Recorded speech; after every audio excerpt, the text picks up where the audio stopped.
Bonjour et bienvenue dans ce nouveau tutoriel de Symfony Learning Suite. Dans cette vidéo un peu plus longue, nous allons voir comment gérer les rôles et les permissions sur la plateforme.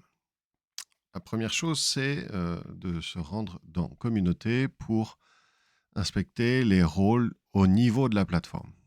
Dans Symfony Digital Learning, les rôles et les permissions sont découpés et organisés à plusieurs niveaux. Nous commencerons par le niveau plateforme, puis nous irons dans le niveau espace d'activité et nous finirons par le niveau ressources. Au niveau plateforme, vous retrouvez une liste de rôles qui s'appliquent aux outils de votre plateforme. J'en ai ici une liste déjà créée et je peux en créer des nouveaux avec le bouton « Ajouter un rôle ». Prenons le rôle par défaut utilisateur. Ce rôle est déjà créé sur votre plateforme. Et par défaut, il permet à tout utilisateur ayant un compte d'ouvrir l'outil espace d'activité, comme l'indique cette coche, et d'ouvrir l'accueil de la plateforme.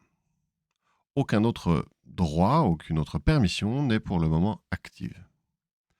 Je peux cliquer sur le bouton « Modifier les permissions » pour ouvrir une table de droits qui me permet d'activer chaque niveau de permission.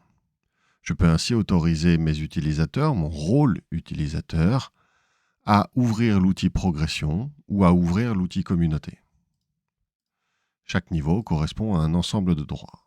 Le niveau de permission suivre permet d'accéder au tableau de bord, modifier permet d'accéder à l'éditeur de l'outil, créer permet par exemple pour espace d'activité de créer de nouveaux espaces d'activité, et administrer est le droit le plus hiérarchiquement supérieur aux autres et permet aux utilisateurs de modifier les droits sur cet outil. Évitez de donner le droit administré à l'ensemble de vos utilisateurs. De la même façon, je peux modifier ce rôle, changer son nom, sa description si je le souhaite. Une fois que le rôle est configuré correctement, je peux y ajouter des utilisateurs ou même des groupes.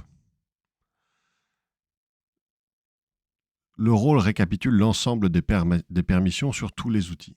Je peux également me rendre dans les paramètres d'un outil en accédant au bouton « Configurer » de l'outil, qui est également présent sur chaque page. Et dans l'onglet « Permissions » de l'éditeur ainsi ouvert, je retrouve mon ensemble de rôles ayant accès à cet outil et je peux lui accorder les permissions que je souhaite. Ces rôles, au niveau plateforme, donnent donc accès à un ensemble de permissions sur des outils du niveau plateforme. À un niveau plus fin, lorsque je rentre dans un espace d'activité,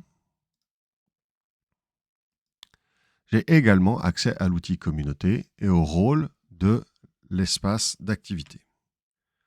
Je peux alors ici aller sur mon rôle par défaut collaborateur et voir que ce rôle, au sein de cet espace d'activité, a plusieurs permissions. Elles sont listées ici. Il a le droit d'ouvrir l'outil progression, l'outil ressources, l'outil accueil et l'outil annonce. Je peux évidemment modifier ces permissions comme tout à l'heure. Exactement de la même manière dont je l'ai montré au niveau plateforme, je peux aller dans un outil de l'espace d'activité, par exemple progression, accéder aux paramètres de cet outil et modifier les permissions de chaque rôle depuis l'outil directement. La porte d'accès que vous choisissez, celle qui vous convient le mieux. L'effet sera rigoureusement le même. Ensuite, sur chaque ressource de cet espace d'activité, je retrouve dans ma configuration de la ressource un onglet Permissions qui est présent dans tous les éditeurs et qui me permet de modifier les permissions de la ressource pour le rôle.